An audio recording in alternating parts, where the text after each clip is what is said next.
Hello and welcome to the Majlis, the Central Asia podcast at Radio Free Europe, Radio Liberty. I am Mohammed Tahir, Director of the Turkmen Service at Radio Free Europe.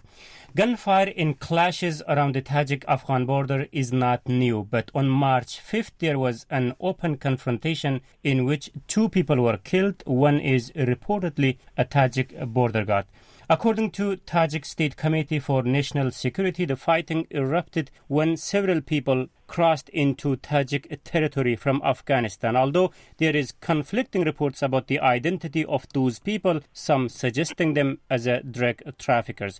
This comes at a time when Tajikistan is internally passing through a turbulent period. In September, Deputy Interior Minister killed in clashes with the security forces. Earlier, high-level security official left the country to join ISIS in Syria. In the light of these developments, Russian forces are also downsizing their presence in Afghan-Tajikistan border. In this situation, the question is, what does the recent fighting say about the existing cross-border threat? How capable is the Tajik forces to handle the situation? This is the topic for this edition of Majlis, the weekly Central Asia podcast. To discuss the subject, I have Rashid Ghani Abdullah, who is the Tajikistan-based independent political analyst. Amin Mudakkik, Director of the Radio Mashal, the Pakistani service of Radio Free Europe, Radio Liberty, who was recently in the Afghan side of the Tajik border, is joining me in the studio. Bruce Pannier, Editor of Radio Free Europe, Radio Liberty's Central Asia blog called Kishlak Awazi, is also joining us over the phone. Welcome, gentlemen, to the Majlis. Thank you. So let's start with this. As I have said in the opening, what really has happened on the border on March 5th? I mean, maybe we can start with you. Well, that particular incident which you referred to is indeed not clear. There are conflicting reports. As I was speaking to a reporter in Kunduz yesterday, he said that the Afghan official did not confirm it. But some other people say, yes, it took place in a faraway area, in an isolated area of Takhar province, when the government forces pushed the Taliban to the bank of Axis River, Amur River. There are some small islands which are disputed, which always change its location due to the river flow. Some Taliban, fearing the government heavy artillery and tanks fire, they fled into this small island which are surrounded by water, and the Tajik border from other side saw, and then the helicopter gunship came and bombarded the area. So the Afghans in Takhar, I heard that they are confirming one casualty, but these casualties are, at least to the Afghan side, are not pretty much confirmed. These are kind of battlefield noises. They say that many killed and that many injured, but there is no confirmed report. Okay, this is what the Afghan side says. Mr. Abdullah, what do you hear in Tajikistan about this incident? You see, the first report was done by Tajik border guards, and they say that there was a group of traffickers, and border guards clashed with them. Right. But lately, based on reports by Afghan government, a higher executive higher National Committee for Security said it was a group of Taliban. You see, we have a different version of the same thing. Right. It means that, you see, to my mind, what has happened is not simply the appearance of the very clear fact. It is that the instability is the permanent state of affairs in Afghan territory bordering the Tajikistan. Right. And because there is no stability, such things will be happened. Right. It was not some isolated event. Permanently something has happened. But mainly the reason, the cause is, to my mind, is instability, in general instability of Afghanistan, and particularly stability in the territory of Afghanistan bordering the Tajikistan. Tajikistan, right. Whatever happened, whoever were there, either drug traffickers or the Taliban militants, but the fact is the fighting took place in that incident, which was on March 5th. Bruce, how dangerous was that, regardless of who was there, either the Taliban or the drug traffickers? How dangerous was this event? Well, first, I just want to say that, and we were talking about this earlier, that drug traffickers, and it doesn't mean that they're not Taliban. I mean, the two could be the same thing, absolutely. What I find curious about this latest incident is, at least according to the reports I've seen, it looks like the Tajik border guards initiated a security operation against these people on the island. Now, in the old days, a few years ago, when the Taliban were coming up to the north and they controlled most of Afghanistan in the late 1990s, refugees used to flee to these islands in the river, in the Amu Darya River, and the border guards didn't let them come over to the Tajik side of the border, but they also didn't go after them on the islands. So I'm very curious about why, at least again, based on the reports I've seen, why the Tajik border guards and the defense ministry decided that it was necessary to actually conduct a security operation and go to these islands and attack these people, which we haven't really seen before. Like I said, precedent would have shown that the Tajik forces would have stayed and just kept them from actually crossing the river to the Tajik side of the border, but not gone after them. So whatever was going on there, the Tajik border guards seemed to feel that it was an imminent threat to them and that there was a need to actually launch a small offensive onto the island to go and get these people. Well, Bruce, we also even don't know if that clashes took place on the island or in the Tajik border. So there are conflicting news conflicting news coming out about the identity of those people. I mean, I'm coming to you, like Bruce mentioned, that how to differentiate between drug traffickers and the militants in that part of the country. Well, the drug traffickers are mostly locals, but the Taliban are mostly from outside. The Taliban who are there, they are the Jundulas people who are bearded people. They look like typical Taliban dressing and bearding. But the drug traffickers are clean shaved, they look like normal modern people who, because with the appearance they can move all around. As Bruce said, that in this area, the drug traffickers are always escorted by the Taliban. They prepare the security, and the drug trafficker move on in this area. But the fear is that in addition to drug traffickers in Taliban, you have a big Jundula base in Khostak in nearby Badakhshan, which are still there, and as the weather warm up, there is a fear that they will also follow the suit. But I think, as it is reported, I don't see it as only drug incident, because that Afghan official also hinted to that when the pressure comes, the Taliban cross into that island. Right. So the question is, Mr. Abdullah, if they were to be drug traffickers, does it make the threat less dangerous? I see that any illegal actions is always dangerous. You see, regardless of whether it is motivated politically or criminally, it's always danger. Therefore, the situation should be treated properly. What I mean that there should be good connections between local officials, world military officials on both sides, in order to avoid any misunderstanding. You see, there should be clear vision of what is going on the Afghan territory, because in Tajik territory, everything is ordinary, nothing extraordinary. But in Afghan part of border, always something new is happened. And in order to avoid any kind of misunderstanding, in order to be any clashes to be avoided, there should be exchange of news, exchange of information, exchange of data, exchange of everything, in order to avoid, to neutralize any possibility of increasing of tension between on the border guard. You know that border guard is always in some kind of state of tension. They always waiting something which would be happen. Therefore, sometimes they maybe can open fire instinctively.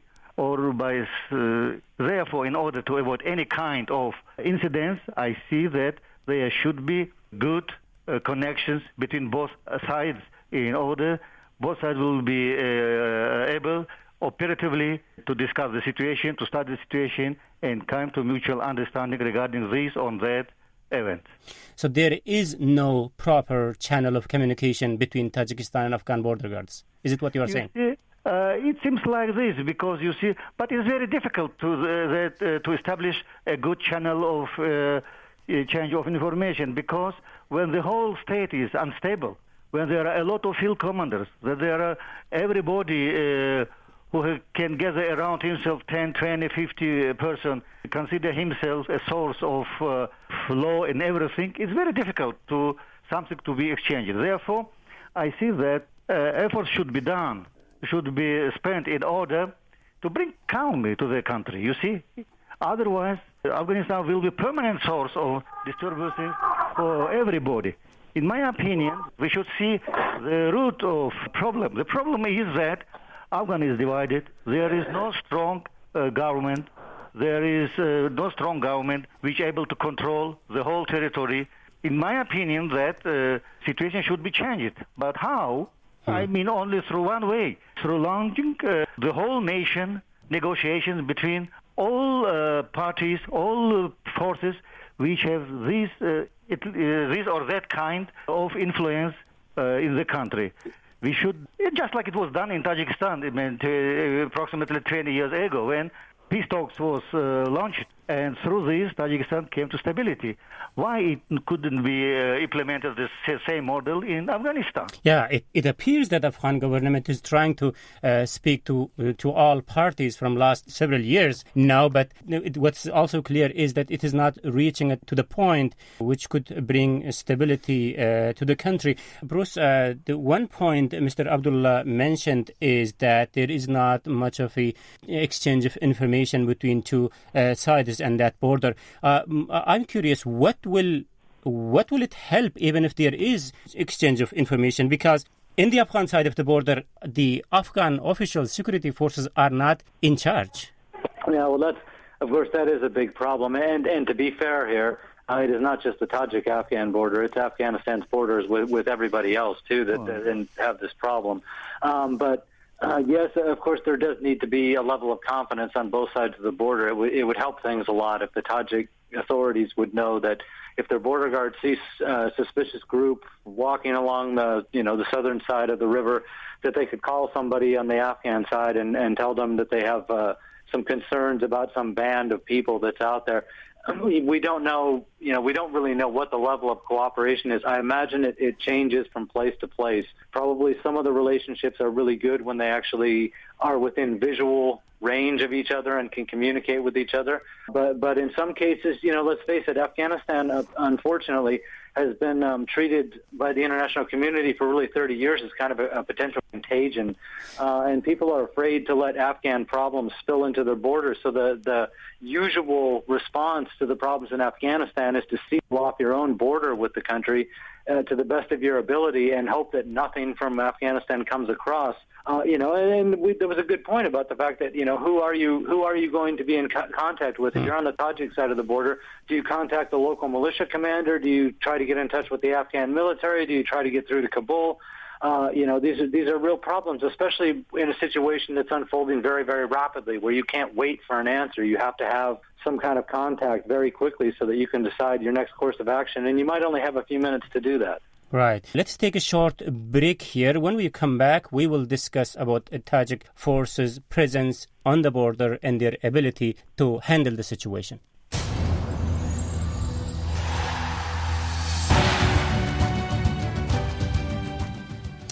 Welcome back to the Majlis Central Asia podcast at Radio Free Europe, Radio Liberty. Today we are discussing security situation in Afghan-Tajik border in the light of recent clashes on the border in which 2 people were killed, including a Tajik soldier. To discuss the subject, I have Rashid Ghani Abdullah, independent political analyst based in Tajikistan, Amin Mudaqiq, director of Radio Mashal, who was recently in the Afghan side of the Tajik border, Bruce Pannier, editor of Radio Free Europe, Radio Liberty's Central Asia blog called Kishlak Awadi. I am Mohammed Tahir, director of the Turkmen service at Radio Free Europe, Radio Liberty. Welcome back, gentlemen, to the Majlis.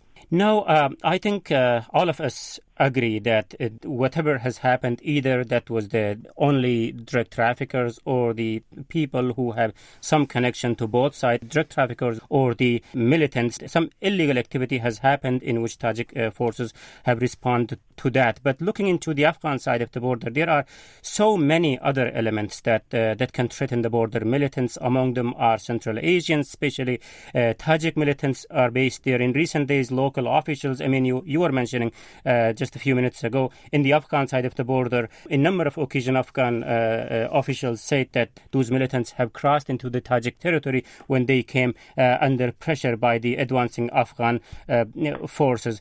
I mean, if you can, please draw us the current security map of the area which has a direct connection to Tajikistan in northern Afghanistan. Well, it starts from Badakhshan and stretch up to the Kunduz. There are 3 Afghan provinces, Badakhshan, Kunduz, and Takhar, right, who has border with Tajikistan. And let me say one thing that which my friends Bruce and Mr. Abdullah indicated in their comments, that saying that it is difficult to establish contact with the Afghan side. I think, on the contrary, these days it is much easier, because after the fall of Kunduz, the Afghan government now have a central command for that, what they call it, northeastern zone.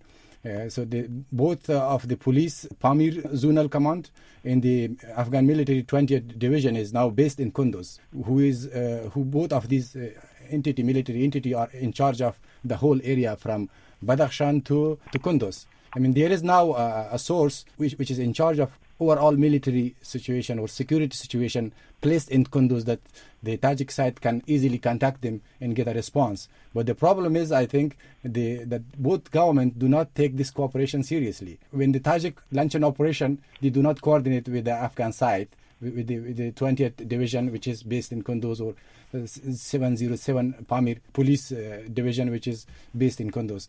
If they do so, I think there will be a good result, because then the Taliban will be squeezed in a small area. Right. We are coming to the question I have asked. I mean, even if there is a cooperation, I mean, Afghan security forces are not in charge of several areas, like overall in charge of several areas which has a direct connection, territorial border with Tajikistan, for example.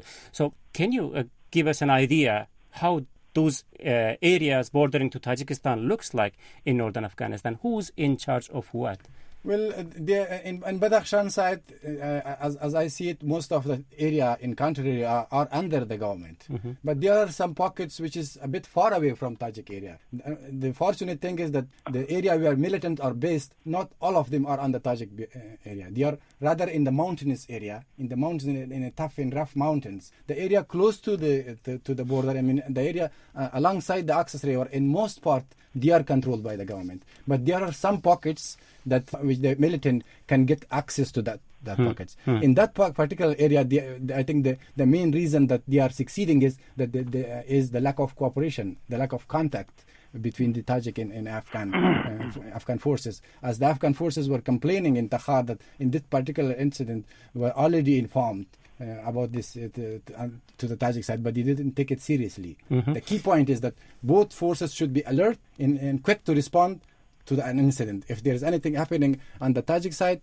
the Afghan side forces should be ready, in hours. And if something happening on the Afghan side of the river, of the border, Tajik forces should be ready within an hour to control the situation. I mean, did I hear you correctly saying that in one of the recent operations, Afghan forces, in fact, informed Tajik side, and they did not take it serious? This is what the official in Takhar said. Is it what your understanding is, Mr. Abdullah? Yeah, I'm understanding, but I also see. I see that I insist on my main point. You see, the problem is the always instability is reproducing itself. We should find question why it is so difficult to bring stability on other side of the river. I see that it's impossible by using only military means to stabilize the situation, not only on territory we are talking about it, but on the whole territory of the country. Therefore, I see the proper way to find political solution for whole Afghan problem should be found out. But the problem is also that since Inqilab Thawr, April Revolution, Afghan became international problem. and different world powers, regional powers are intervening into the Afghan affairs, and therefore, for 40 years, it's impossible to find proper solution for the whole Afghan problem. Therefore, I see that the whole issue should be raised on higher level too, just as it happened lately with Syria, when finally Russia and the United States came to agreement that something should be done in order to bring stability in that country. I see that the same thing should be done in Afghanistan as the first. The second, the whole nation negotiation process should be launched in Afghanistan. Not even the smallest force should not be excluded from this process. It should be all-national, all-inclusive negotiation process. Only through such way, Afghanistan could be transferred from the current period of permanent war to the period of finding peace. Otherwise, we could see such incidents on the permanent base. Right. Coming back to the border, as you pointed out, Mr. Abdullah Bruce, you might wish to jump in here. So whether any inclusive solution is being reached in Afghanistan, if it is the case, when it will happen, that's a distant question at the moment. But the fact is, in the border, that clash has happened on March 5th, but that is not the first time. We have been talking about in the Majlis before that there is already an existing route through which people crosses from Afghanistan to Tajikistan, from Tajikistan to Afghanistan. So what does it say about the ability, let alone the cooperation, all these things are different, but the ability of these border guards in both sides of the country to control the situation there? You see, once when Taliban were dominating on 19% of Afghan territory, I should say at that time, the northern part of borders with CIA's countries, which were controlled by Taliban, was the safest part of border. When that part of controlled by Northern Alliance was very vulnerable, the situation was there. It means that there should be strong central government able to control everything on the territory, including all its border regions, whether it's the borders with Iran, with Tajikistan, with Uzbekistan, with Turkmenistan, or with Pakistan, etc. Otherwise, we could see reproduction of such incidents from time to time. Right. On the regular basis. In fact, this question was to you, Bruce. If you have anything to say about this subject, that is fine, go ahead. The other thing which makes me curious about is that I know Russian soldiers who were the guarantor of Tajik-Afghan border was present there until very recently. The fact that they are relocating or downsizing its presence, how much of a big blow is that for the border security, which is already not secure enough? I see that. Mr. Abdullah, let's bring Bruce first, then we will continue with you. Okay. The first thing I would say is, one, that border is extremely difficult to guard. A lot of it is mountainous, and the routes that these people have been using are what we would call goat trails. You simply can't watch every place along that border. Obviously, when the Russians were a little bit closer, that helped. The more eyes, the better off you are. That said, it's just a 1,200-kilometer long border there. And where are you going to put your people? You have to put them in strategic places. And like I said, it's long, it's mountainous, rugged terrain in many of the places. There's really no effective way technologically or in terms of manpower that you can watch every bit of that border. Another thing that you have to take into account here is the fact that the people guarding the border are not extremely well paid. This drug dealing business has been going on ever since the collapse of the Soviet Union. It started picking up pace. People making $100 a month on either side of the border are going to be susceptible to offers of, several $100s or $1,000 to look the other way for 15 minutes while somebody sneaks across the border. And as you pointed out, Mr. Tahir, these shootouts along the border have been going on even when the Russian border guards were there on the border. This stuff was still happening, and people were still getting through from the Afghan side into Tajikistan and coming back from Tajikistan into Afghanistan. So, with what we got, the available resources now, there really is no way to close the border. Obviously, it would be better if they would cooperate a little more than they have, and I was glad to hear Amin say that they are. And I know that there is better cooperation than, say, 10 years ago. But the fact is, it's a rough place. It's a remote place. A lot of the people, a lot of the guys that are there are young guys, teenagers, 20 years old or something like that. They don't want to be there. And they're a little bit resentful of being taken away from their homes and having to work for not very much money, and that can create its own problem in itself. I think the case of Russia requires a little bit more discussion here because it is trying to play in both sides of the border in these days. On one hand, Russian soldiers are leaving the bordering area in Tajikistan. On the other hand, we also hear that they are in contact with the Taliban. Even there was reports that Russia has given some sort of technical support or maybe military support to Taliban to fight against the militants. I'm a little bit curious in this aspect, that the role that Russia is trying to play in the area. Are you clear in Tajikistan, Mr. Abdullah, about the position Russia is taking here? You see, the Russian left the Tajik border based on request of Tajikistan in 2005, more than 10 years ago. Right. And what military, Russian military is based in Tajikistan, they are basically ground forces, regular ground forces. How far are they from the border? Yeah, they are. You see, Tajikistan is not a big country. From any part of Tajikistan, you can reach very soon to border. You see, it was in Kulab, it was in Kurgan-Tube, you see, and it was in Dushanbe. Mm-hmm. But you see, as I can see, Russians for the time being rethink the modality of the military operations based, to my mind, on their experience in Syria. You see, it was be able for them in very limited time to bring a lot of forces from Russia to maybe air base, etc. You see, I mean that maybe this Syrian experiment will affect the whole thinking of Russian actions in situation in Tajikistan. Therefore, in my opinion, it's something new is happening.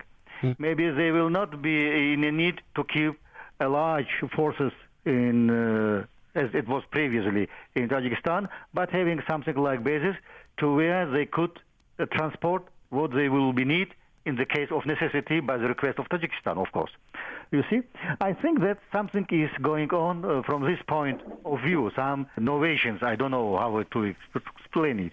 In my opinion, we can see that there was rumors or maybe information that they are reducing the actual number of soldiers. But instead of it, the technical potential is increasing. You see, I see that something new is going on the light of what is happening, what was happened in Syria, when Russians, through their military actions, were able to change the course of events.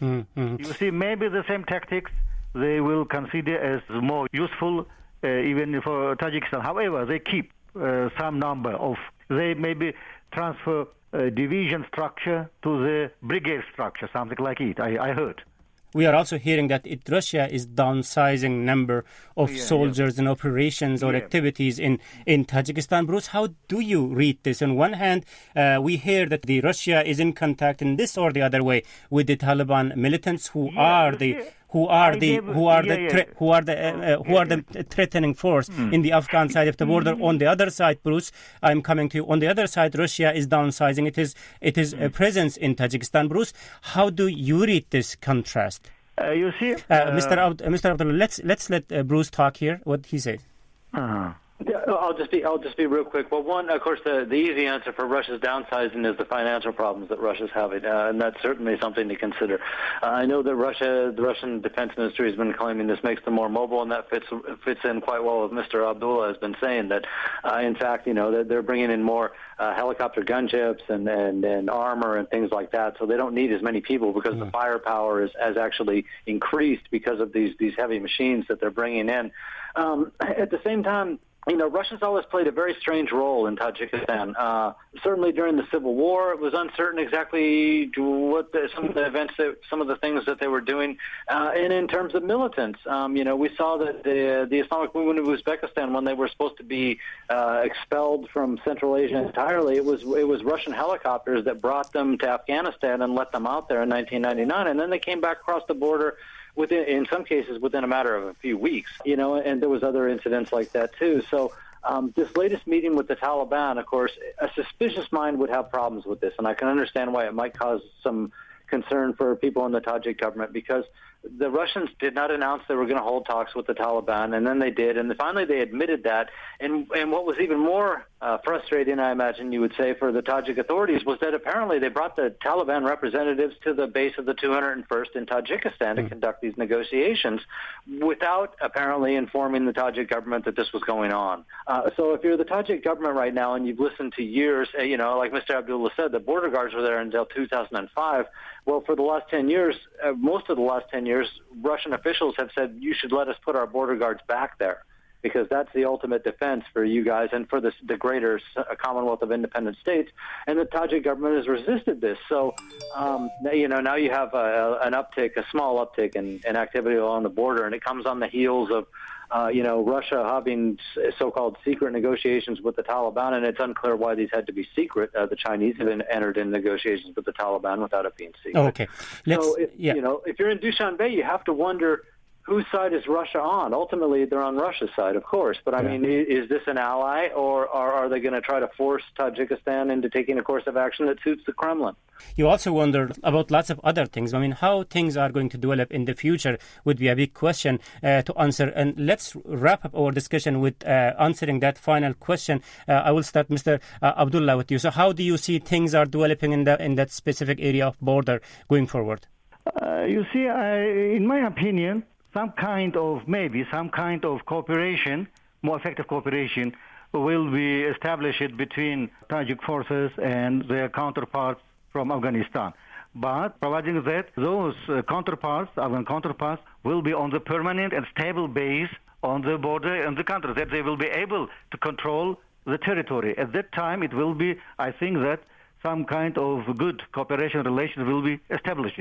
I see that there is no other way except establishing good relations between Tajik and Afghanistan's partners. I mean, militaries from both sides, of course, under the auspices of political rules. I mean, right. You see, it should be done. Also, you see, I mean that in future, if there would be the good negotiations between maybe major powers, will be launched in Afghanistan regarding the peace problem and everything, I see that it will bring much more stability and predictability of everything in that part of the world, as I see, that maybe corner of the world. Right. I mean that there should be done something most positively. It's local powers, I mean both Tajiks and Afghans and others, also should press big powers to be most positively regarding the bringing stability and peace in Afghanistan. I see that such kind of cooperation is still be not existing for the time being. Right. I mean, what is your pessimistic and optimistic scenario about the future of this specific area? Please jump in here. Well, I'm a bit optimistic because the Afghan government is now paying more attention to the northern Afghanistan, contrary to the previous years, as the fighting season, the spring, what they call it, is coming. The new military divisions, new police headquarters are being set up, new weaponry, particularly that light aircraft A-29, which is provided by the United States, is moving to that northern Afghanistan. But in the meantime, and also as we saw, the Taliban were crushed in Baghlan, the electricity was restored to Kabul. Now there is more attention, and the Afghan government is very well aware of the upcoming fighting season, that those hardcore fighters of Jundullah who are stationed in Badakhshan, in Takhar, in Kunduz, not sit idle in their bases. I'm sure that they will start action when the weather warms up and when the snow is melted. The northern Afghanistan will see a harsh fighting in the season coming ahead. But the pessimistic side. But the optimistic side is that the government is now paying more attention and they are much more ready than before. Bruce, final words briefly, please. Well, the pessimistic side, of course, would be that this fighting just kind of goes on and on, although I'm willing to at least partially agree with Amin that I see that they are getting ready for a spring offensive, and so at least they're taking this very seriously. A few years ago, there wasn't many problems up there, so they didn't really have to worry. I think that what happened in the last couple of years took a lot of people by surprise, and that's too bad. The one thing that I think is essential and is probably impossible is that the three Central Asian governments that border Afghanistan should really coordinate their activities a lot better than they have been so far. We have Tajikistan who has their policy, and it's also partially based on the fact that they have Russian forces backing them up. We have Uzbekistan with a much shorter border, but it has its own policy. And then we have Turkmenistan, and we're not really even sure what the policy is of Turkmenistan now. But what we are sure of is that all three of those countries have a different way of looking at the Afghan problems. It would be good if they would find some way to coordinate and so that we would have just a single policy along the northern Afghan border, and that might help to push events in the right direction a little bit quicker. Right.